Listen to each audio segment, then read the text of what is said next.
Hello and good evening and welcome to Energy Outlook. My name is Chioma Kalu and I'm your host for tonight.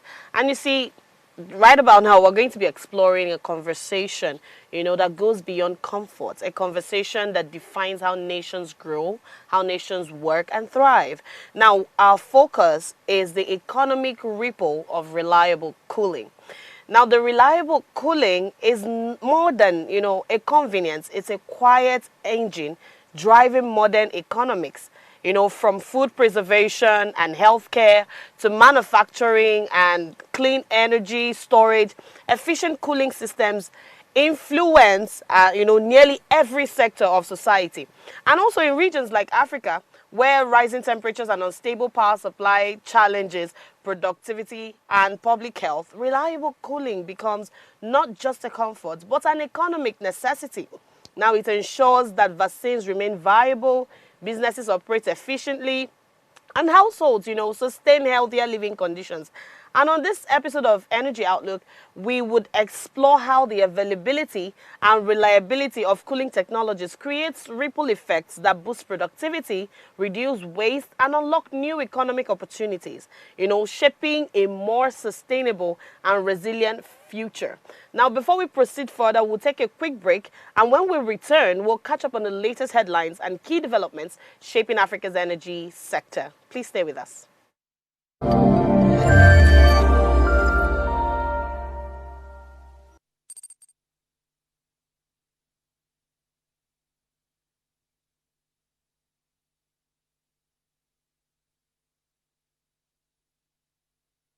Tell us you're a Nigerian without saying a word. Energy security is one of the most pressing issues for many developing countries like Nigeria. And if there's going to be any meaningful progress, addressing our energy issues is non-negotiable. I need to see light from my house. Make them do something. Band A is expensive. I literally have to turn off all my appliances just to reduce costs. We need light. Introducing the Energy Outlook, your go-to show for everything energy.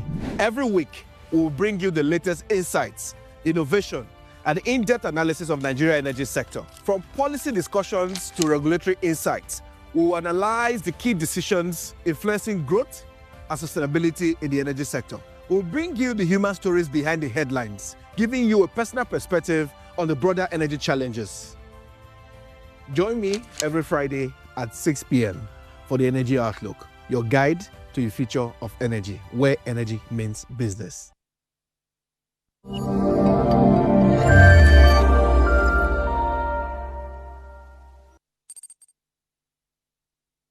Welcome back to Energy Outlook. And here are some, major stories driving conversations around Africa's energy landscape. And the first I have says, depot petrol price falls to 880 naira 5 kobo per litre as competition heightens, and this is gotten from Vanguard newspaper. Now the story says the average price of petrol charged by private depots and Dangote refinery yesterday fell to 880 naira 5 kobo per litre from 881 naira 5 kobo per litre as competition heightened in downstream sector. Now the private depot named Matrix, there's another one, AYM, Shafa, and Sigmund Zamson, operating mainly in Warri, Delta State, and Calabar, Cross River State, reduced price to 889 per litre from 890. Now, similarly, Dangote Petroleum Refinery reduced its gantry price from 872 per litre to 872 per litre, from 873 per litre, while Pinnacle's price remained unchanged at 872 per litre yesterday. Now, the Major Energies Marketers Association of Nigeria, MENA, last week put the landing cost of the product at 829 naira 77 kobo per litre, representing a 5.69% decrease compared to 877 naira per litre former gantry of Dangote Refinery. Now, checks by Vanguard show that Nigerians have not yet felt the impact of the sharp drop as prices at the filling stations such as MRS, Ardova and NNPC Limited stood between 920 naira and 922 naira per litre in Lagos. I mean, this we might call it progress. Well, I want to call it progress, but that one naira drop is it's significant in a way, but we expect that these changes, would be felt more when it drops further, because right now the disparities are very similar. It's not anything massive, if I dare say so myself. So, but kudos, we do hope to see this come down, especially in this festive season. We want to see a drop, because if nothing happens, the transportation costs for those who want to travel for the holidays, everything will just be affected by this same fuel price. So we really do want to see a change. And then moving on to the second story, it says Owando suspects, pardon me, it says Owando suspends petrol imports as Dangote raises output, and this is found on Punch newspaper. Now, the story says Owando PLC says it has suspended petroleum importation into the country as commencement of domestic fuel supply by Dangote refinery continues to disrupt Nigeria's downstream market, now leading to a 20% fall in its trading revenue. In its H1 and 9th month 2025 financial reports, the energy company said its trading segment faced headwinds that exerted pressure on both the entity's revenue and the group's top line following the decline in premium motor spirit imports into the country due to rising local refinery capacity. Now, they said our trading segment faced headwinds which exerted pressure on the entity's revenue and the group's top line as a result of decline in PMS imports into the country due to rising local refinery capacity from Dangote refinery. Now, a positive development that enhances Nigeria's energy security and self-sufficiency. That's from the company speaking in its report. Now, it also explained that in response to the changing environment, it diversified crude offtake sources, optimized trade flows, and expanded into new commodities like liquefied natural gas to the cooking gas price defy marketers, sells at 1,200 naira per kg. And you also find this in Vanguard newspapers. Now, the story says that the price of liquefied petroleum gas, LPG, otherwise known as cooking gas, has remained high despite assurances from marketers that the product will return to its pre-October price range of 950 to 1,000 naira per kilogram. Now, a visit to some gas stations in Lagos shows that the product was sold yesterday between 1,200 naira and 1,400 naira per kg. At Gasland Igondo in Ikotun, Lagos, and Mark Rich gas plants at Sele Okota, also in Lagos, 1 kg was sold at 1,200 naira, while others sold the product at 1,300 naira and 1,400 naira, depending on the location. Now, addressing the pricing issue, some officials of gas plants who spoke on conditions of anonymity said, as at last month, we sold cooking gas at 900 and 950 naira per kg. Presently, we retail at 1,200 naira per kg. This is the situation we find ourselves in the country. We hope that the price drops further in the coming weeks. Further investigation revealed that retailers buy the product in large quantities of between 150 to 200 kg pay 1,104 naira. However, in a phone interview, the outgoing president of Nigerian Association of Liquefied Petroleum Gas Marketers, Mr. Olatubosun Oladapo, blamed the sustained high price on backlog of unsupplied product, maintenance, and refinery logistics. But he added that normalcy will return in the coming weeks. And in this particular story, this issue of gas price is not funny, because even down to the people in the grassroots, down to the common Nigerian is being affected. I was telling someone, I remember when we bought gas for 300 and something naira in this country. I think at that time we still complained, oh, it's a bit too expensive. But now we're buying gas at 1,200. I think a couple of weeks ago, we bought at 2,000 naira per kg of gas. And you're wondering, the people that are poor in the nation, what would they do? Right? And now, according to the story the Vanguard put out, except you're buying in large quantity, that's when you even see a price reduction, and you're buying at 1,104 naira as against the 1,200. Like I said, this particular festive season is really going to be, I don't know the magic we're about to work. I don't know what we're going to do. But then this festive season is going to face a lot of challenges, especially when it comes to all the celebrations that will be happening, because there's petrol price at a very peak level. There is also gas, a lot of things to consider. So please, this thing, well, we've been assured that it will come down in the coming weeks. We do hope, because there's something about Nigerian prices going up and never coming down. But we do hope that these things would come down, because even the common man, right? I think the common man should be the yardstick for measuring what we do in this country. So that the common man can feed this festive season and not having to go back to firewood, charcoal, which is very dangerous to your health. Anyway, moving on to my last story for tonight. It says firm secures $50 billion funding for Ondo Refinery Free Trade Zone project.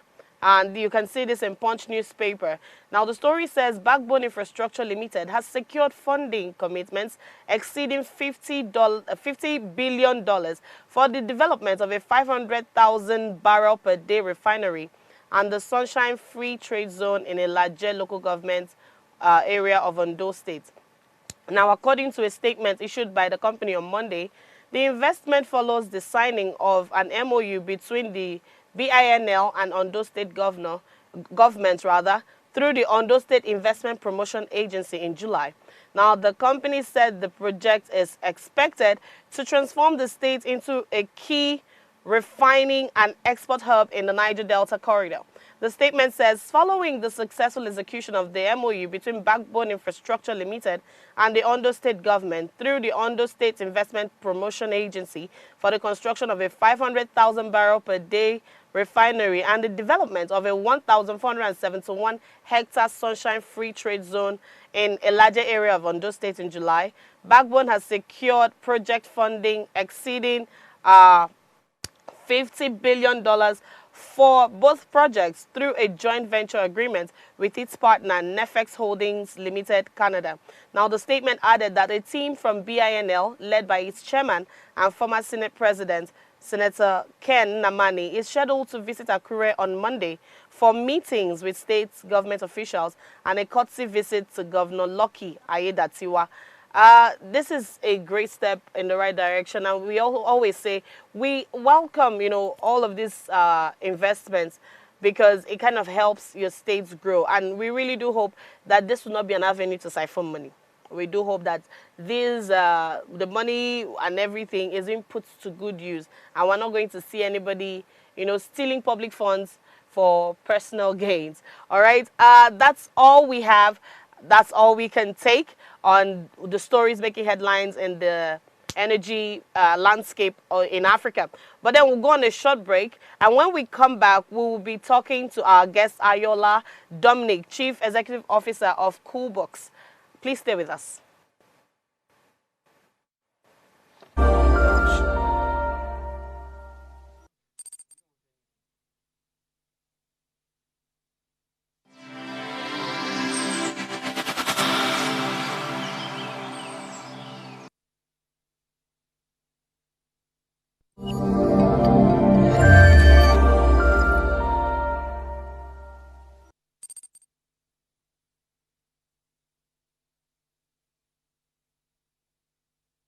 All right, welcome back.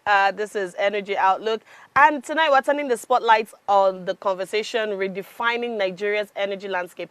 And we're talking about the economic ripple of reliable cooling. And like I said earlier, we have Ayoola Dominic, Chief Executive Officer of Coolbox, whose innovative approach to sustainable, cooling is transforming industries across Africa. And so he'll be taking us through this journey and, opening up all that concerns this day. So there's a lot of unpacking that will be happening here tonight. Good evening, sir, and thank you for joining us tonight. Hi, good evening. Thank you so much for having me. Great, great. So let's dive right into it, right? What does reliable cooling truly mean, and why has it become such an economic necessity today? Thank you. Once again, thank you very much for giving me the opportunity to talk on this platform. That's okay. So, um, right in sub-Saharan Africa, over 600 million people lack access to refrigeration. All right. And this is due to the fact that they lack access to electricity. Mm-hmm. And as opposed to what you get to see in Europe and America, where you have 100% penetration in refrigeration, in sub-Saharan Africa, that number is only 17%. That means if you have 100 people that have access to power, to have access to refrigeration in Africa, it's only 17% of the population that have access to that. Mm-hmm. So, and as a result, 40% of food is wasted.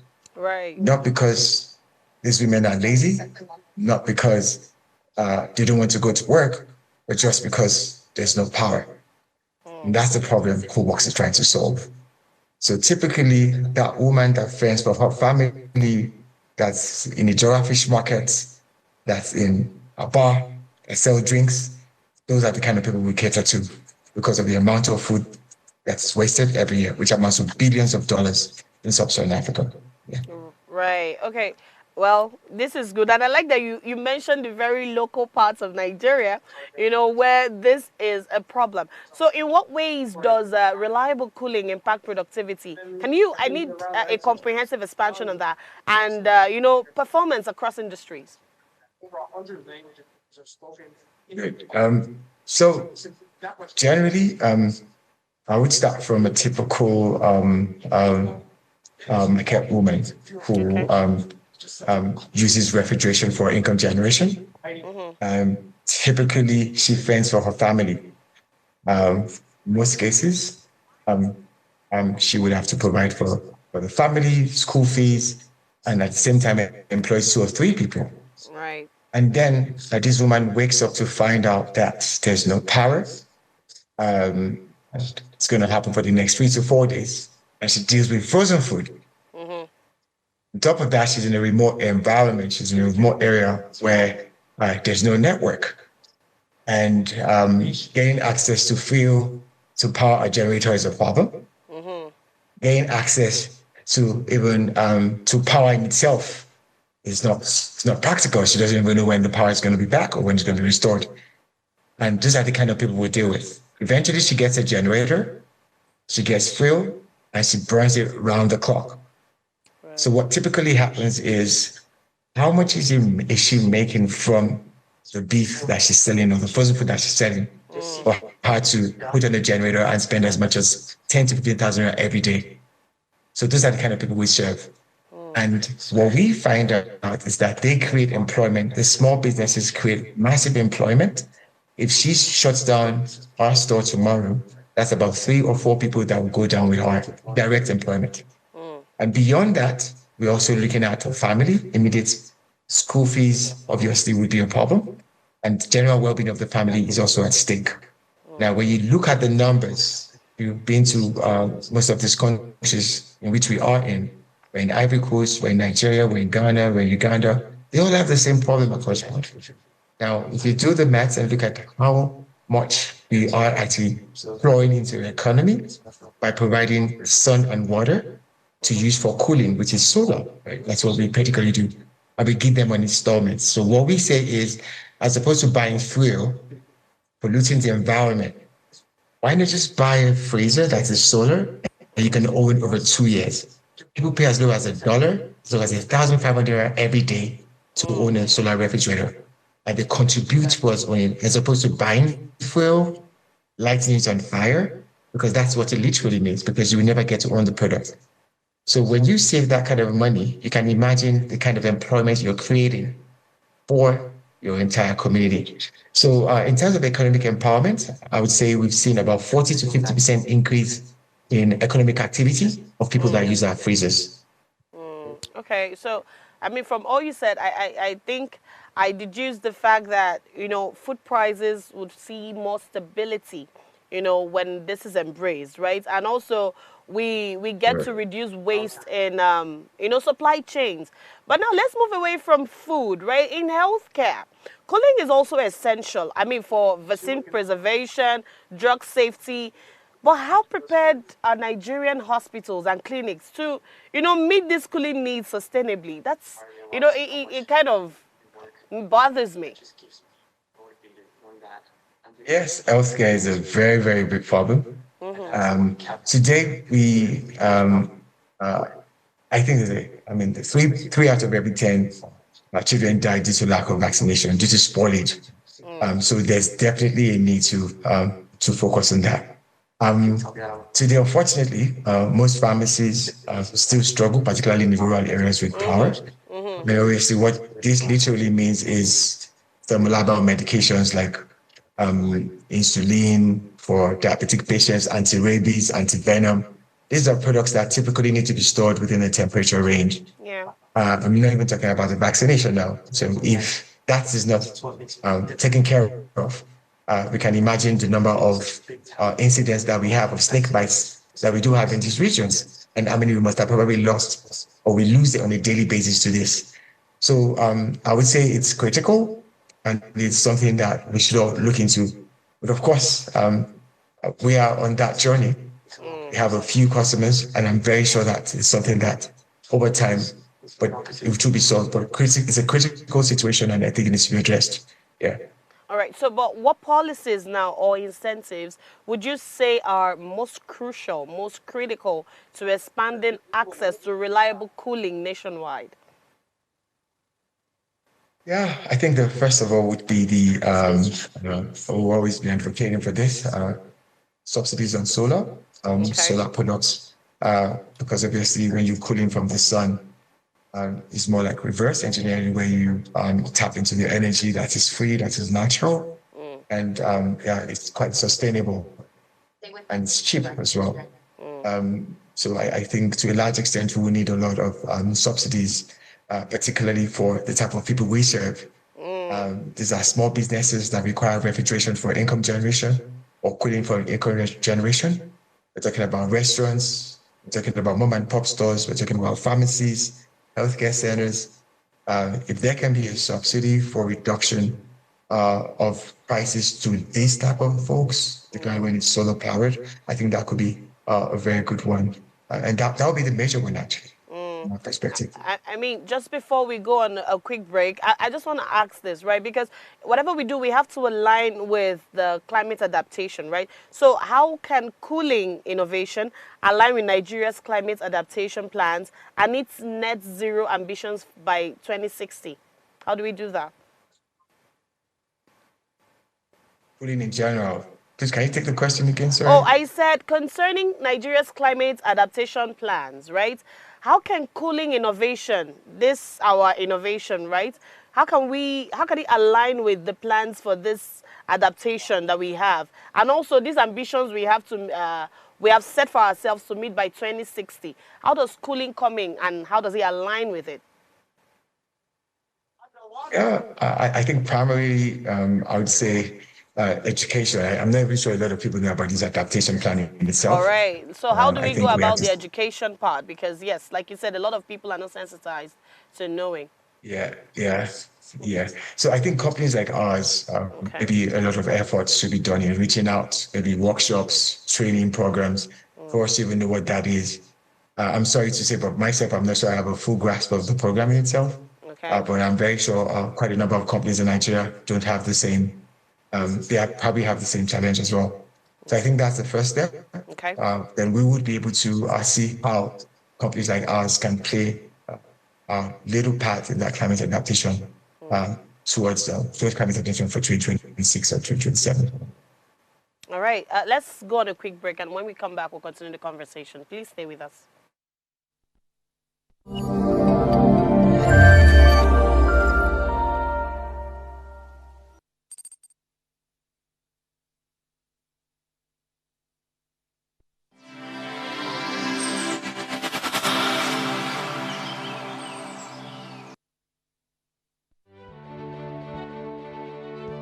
Nigeria, by extension Africa, battles a growing youthful population and with little or no meaningful engagement, leaves a ticking time bomb on our hands. We are a blessed continent with great wealth, both in people and material. Our focus on ways remains driving conversations that affects us all. Topics in the news, social concerns, politics, leadership, governance, empowerment, resource management, conflict management, finance, SME sustainability, technological innovation, food security, health, education, brain drain, our well-being, citizenship, and much more. Our goal is to continuously drive these conversations, keep them burning at the table to effect a positive change, both for our nation and continent. Ways, what are you saying, has a secret ingredient that completes the conversation every single episode, and that ingredient is you. Our past conversations shaped our yesterday. To shape our tomorrow, we must keep talking. So, I want to hear you. Be a part of our live conversations Mondays through Fridays. And let's all have our say.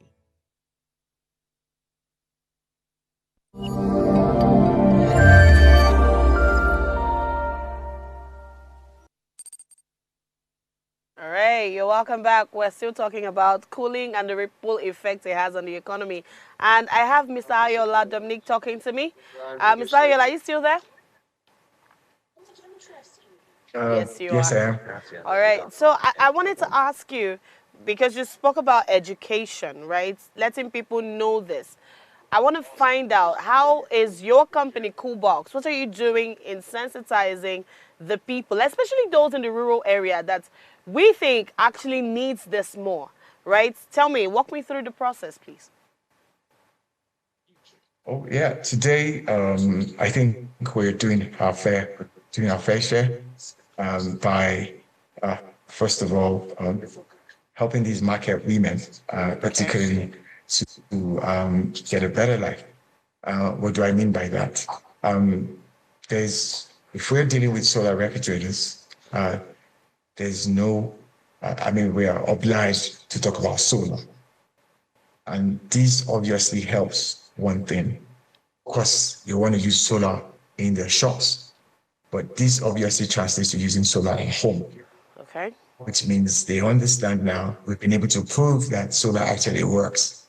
And the next step for them is to use solar in their homes, which we are beginning to see. 60% of the time, once we're done with the shop, they're excited. The next thing is, oh, how do I have this at home as well? Replacing diesel generators, replacing petrol generators. And that's what we're doing. So I strongly believe by doing what we do, educating the customers and doing what we need to do and doing it really well, we are at the same time eliminating the use of diesel fuel, not just at work, but also in their homes. So in a way, I would say that's how we do that. And every refrigerator that's been sold, every cooling item that's been sold is always what we call an onboarding process, where we tell you about the products, we tell you what to do, what not to do. A lot of our customers still don't know that the energy storage is essential because they sometimes expect the product to work around the clock. So we let them know that, hey, it can work around the clock. However, the battery needs to be charged. Right. So that is also that's also education. How does solar work? And then the acceptance comes in. So I would say that in our little way, that's how we've been able to do it by installing freezers. We are automatically educating them. And also while we're onboarding, we're also educating them on what solar is and how to embrace solar. And honestly, we've seen a very, very positive change towards the attitude towards solar and embracing solar in general. All right. I like the positive attitude, but how is Coolbox bridging the gap between affordability, which is a huge concern, and reliability in the cooling space? How are you bridging that gap? Yeah, great question. In fact, that's our core value. Okay. Our Coolbox, you see, our mission is to make refrigeration affordable and accessible to everyone. Now, if you look around us, you know that massive inflation in the country And unfortunately, lithium-acid batteries, freezers, solar panels, they're not cheap. For the first time globally, Toolbox created a solution that integrates pay-as-you-go technology in refrigerators. That means customers can pay typically like they pay for their phones, recharge card on their phones. They buy recharge cards and they pay for a token, and the freezer works for the number of days for which they paid for. Okay. So a customer wants to use 1,500 for a day, just buy 1,500 and use it for that day. That's never happened before. Thanks to Coolbox, we're able to do that. And we service almost all countries in sub-Saharan Africa. At least we have in 28 countries as we speak, because of this technology that we have, just to ensure that the average human being is able to have access to refrigeration.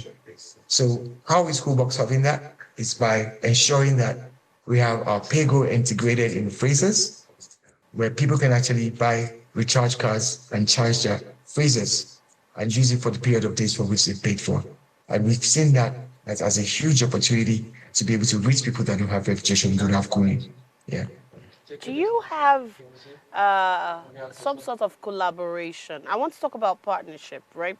And this is a private sector thing. But is there some sort of collaboration with the federal government? And if no, why? And if yes, what does it look like? At the moment, I would say a lot of conversations are ongoing. Okay. Pretty much in the early stages. We have an assembly plant currently in Lagos, a 7,200 capacity assembly plant. We want to take that to 72,000 capacity assembly plant. Okay. We're looking for opportunities with any state. We're not asking for money. We're asking for a land and uptake.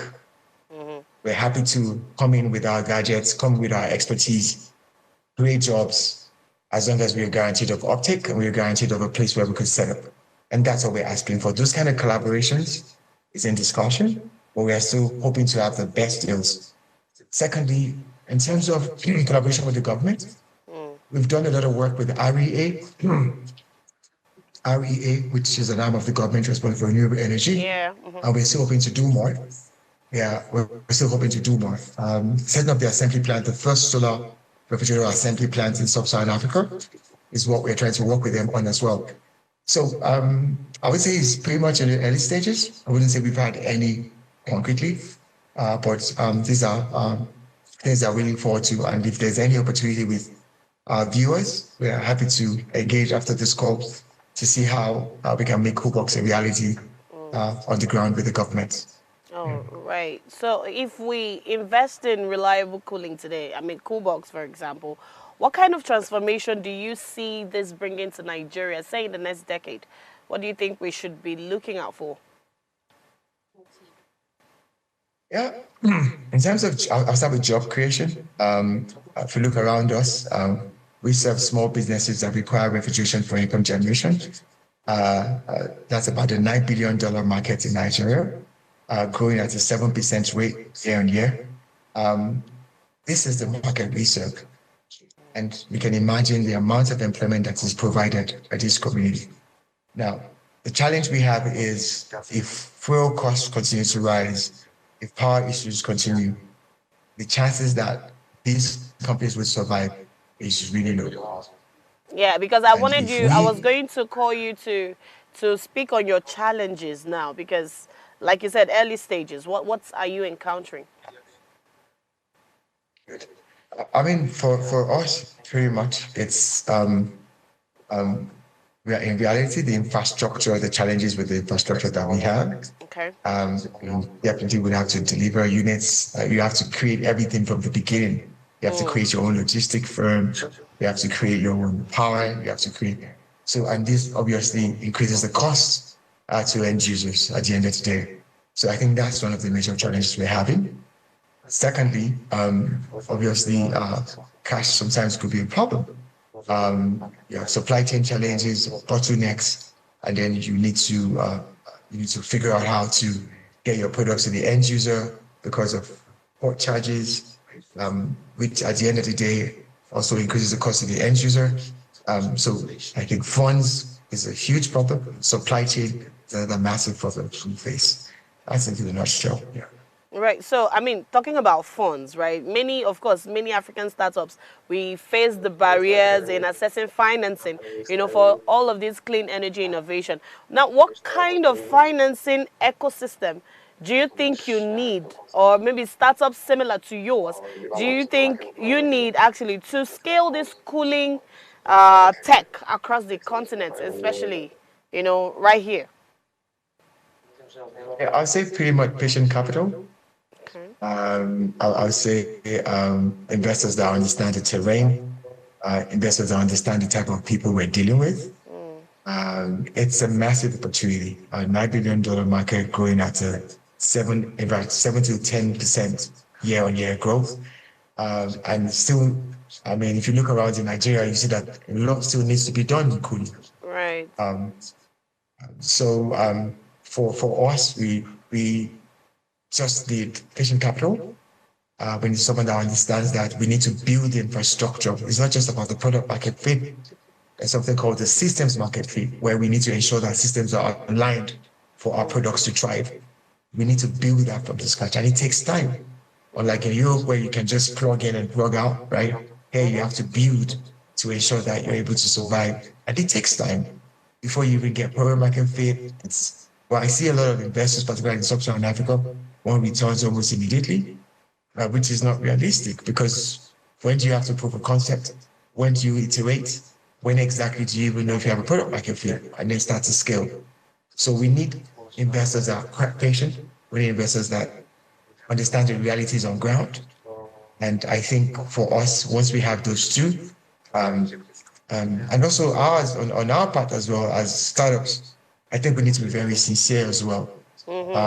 I always tell myself that we let you know this is how it is, this is what it is, and not. If you're going to a rock show, let them know from the beginning it's going to be rocky, it's going to be bumpy. We're not going to tell you that it's going to be a ballet, right? Make it clear to you that it's rocky, it's tough, that you're not coming in to get surprised. When you come in, you find out, it's a rock. So in my own opinion, I think on our part as well, what we hold the investors is sincerity. And honestly, while the investors themselves, you should take a bit more time to understand the market in which we work, the nuances, the challenges, the realities on the ground, and of course, how best to really position themselves to help us. So I understand you said negotiation or collaboration rather with federal government is in its early stages, right? But what is the body language like with them? What do you think? Is this something they're jumping on, or is it something they're being a bit reluctant? What's it? Well, maybe we've not. I mean, it's a gradual thing. I think anywhere in the world, right? Yeah. Government takes time, right? US, UK, France. So I strongly believe it's part of the process. It's a journey. It's a process, and it takes a while. So in terms of body language, I'm not going to be able to say whether it's extremely on the positive side or. Right. I just think generally that it would usually take time, and it's taken some time, which we're willing to wait it out. Whenever it happens, it happens. But I'm very confident that once we continue providing the value in the market and we prove that we're a sustainable company, it will definitely happen. Right. I mean, so if Nigeria were to adopt, a national cooling policy, what key element do you think should be included to ensure a long-term success? Is not maybe something short-term, because something like this, we need it to be sustainable. So what elements do you think we should put in place to ensure sustainability? I think generally, I'm so sorry, I might go to my word subsidy again. I know it's not my favorite, but I strongly believe that with carbon credits now, I'm sure there's little that has been done. Maybe there's a lot that's done by the government that we're not aware of. But I strongly believe that with carbon credits the government can actually do a lot for cooling. Right now, as we speak, about 40 to 50% of products that are imported and second-hand products, they use old refrigerants that are 6 times more dangerous than the accepted refrigerants that should actually be used. So if we eliminate those refrigerants, in fact, 2,000 times more dangerous than system. If we eliminate those refrigerants and replace them with less refrigerants, natural refrigerants, there's a whole lot that goes into carbon credit play in terms of avoiding CO2 emissions in the atmosphere. I strongly believe that if the government can help support our small businesses to trade in their old freezers for newer ones at a subsidized rate, we can do a lot. And not just that, even cooling items. Think about air conditioners, old air conditioners in old buildings. These are huge contributors to CO2 in the atmosphere. If we can have policies that says, okay, we can subsidize for carbon credits will definitely help to subsidize your newly acquired refrigeration, as long as we can prove that it's natural refrigerants that's been used with solar. I think this can go a very, very long way in solving the current problems of sub-Saharan Africa, taking advantage of carbon credits to do so. So recycling has a place in all of this. That's what you're saying, you know. Circularity, recycling, circularity, carbon credit in itself, in terms of being able to tap into the opportunity that exists with avoiding CO2 emissions. The more we use natural refrigerants, which is products that are harmless to the environment, the more we are able to reduce the carbon emissions in the atmosphere, which can be converted to credits and can be used by the individual to subsidize, can be used by the government to subsidize purchase of units or purchase of cooling items for these companies or individuals. But there is a huge government play in that aspect. Yeah. Is there a possibility that any of these can go south? Right? Are there risks involved in this? Just before I let you go, sir. Oh, okay. What do you mean risk? Like associated with carbon credit play or with the whole process, right? Your startups maybe not being accepted, or are there risks associated with this whole thing? Yeah, I mean, I think every day we walk out of the door is a risk even. Right. So I think definitely there's a huge risk. I mean, we all from the capital deployment part. People deploying capital, it's a huge risk for them as well, because of course they need to. They're taking a bet on us, right? And entrepreneurs themselves, to a very large extent, are taking a massive bet on the product, on the people they're hiring.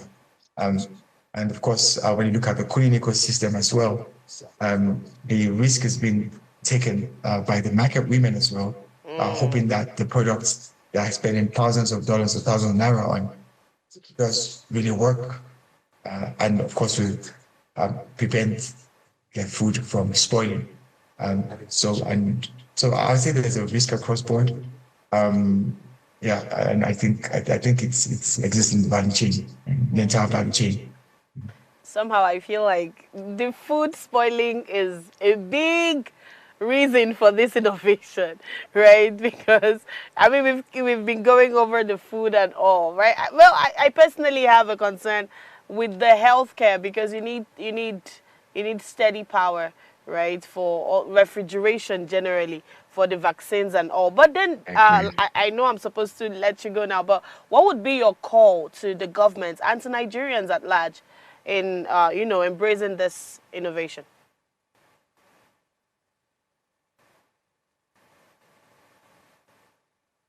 Are you there? Can you hear me?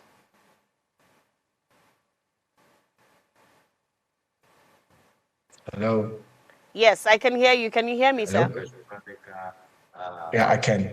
Oh, I said, finally, what would be your call to the federal government and Nigerians, in this whole conversation?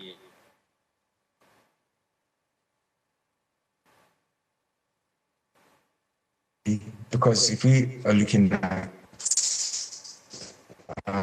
coding in totality, the content is getting warmed up by the day.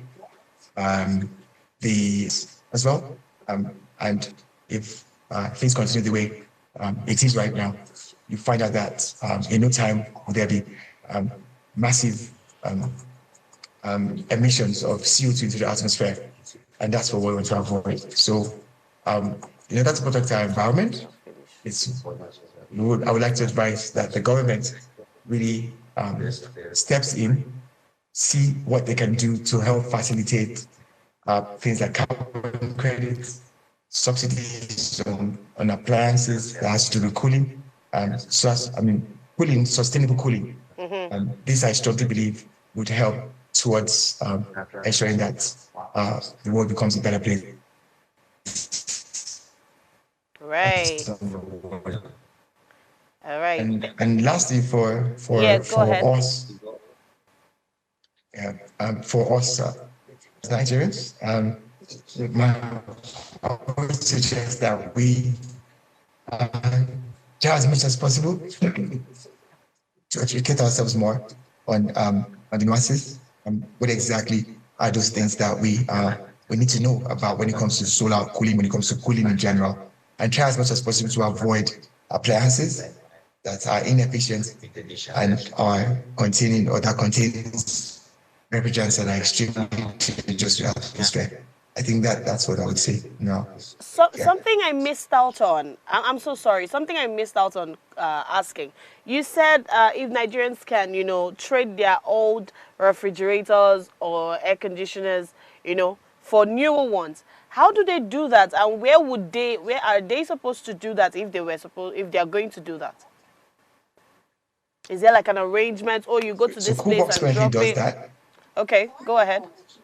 Coolbox currently does that. Coolbox, that's the company I work for. Yeah, of course. So we take old refrigerators and we swap them with newer ones at a discount.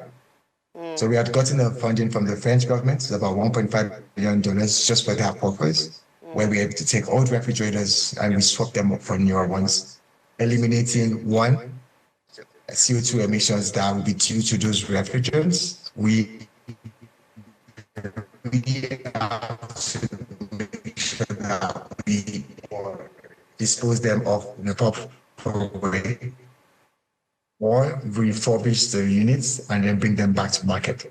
To do that, what we do is we, first of all, do an audit of the refrigerator, give you a price of how much we intend to buy. Once you agree, we do a credit check if you want to buy in installments, and that amount we're supposed to pay you. We paid for a down payment for your units. They will give you a brand new one and you pay us on the monthly installments the rest of the duration as a tenor of the loan. So where can they find you? I mean, for that market woman in a rural area, where's Coolbox that she can go to and do all of those trading? So we're currently in major stores. Okay.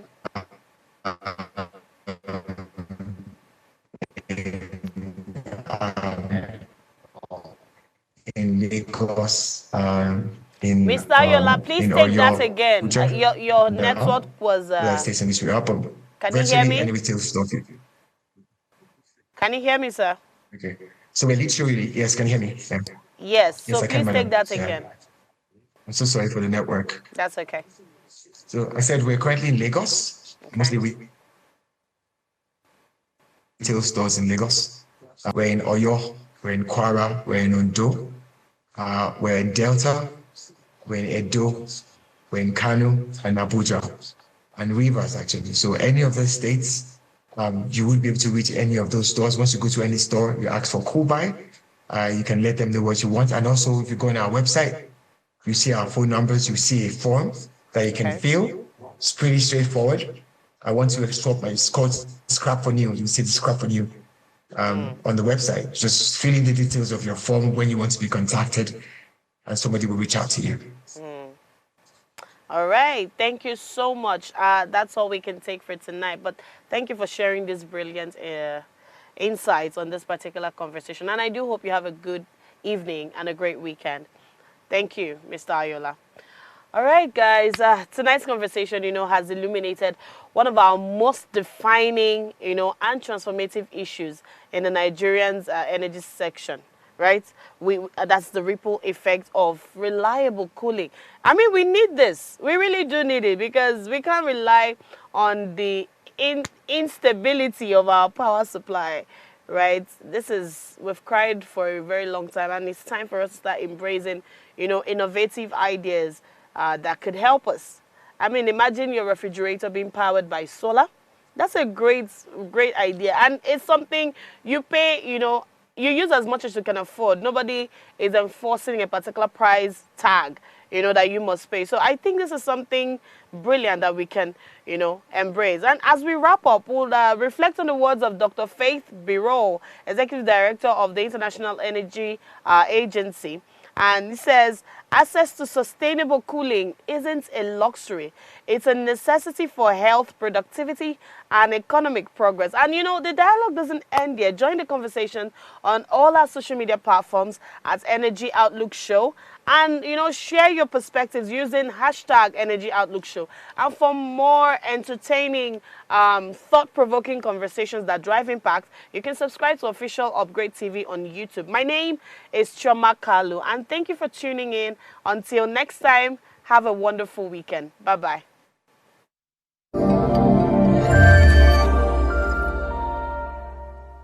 Tell us you're a Nigerian without saying a word. Energy security is one of the most pressing issues for many developing countries like Nigeria. And if there's going to be any meaningful progress, addressing our energy issues is non-negotiable. I know you see light for my house. Make them do something. Band A is expensive. I literally have to turn off all my appliances just to reduce costs. We need light. Introducing the Energy Outlook, your go-to show for everything energy. Every week, we'll bring you the latest insights, innovation, and in-depth analysis of Nigeria's energy sector. From policy discussions to regulatory insights, we will analyze the key decisions influencing growth and sustainability in the energy sector. We'll bring you the human stories behind the headlines, giving you a personal perspective on the broader energy challenges. Join me every Friday at 6 p.m. for the Energy Outlook, your guide to the future of energy, where energy means business.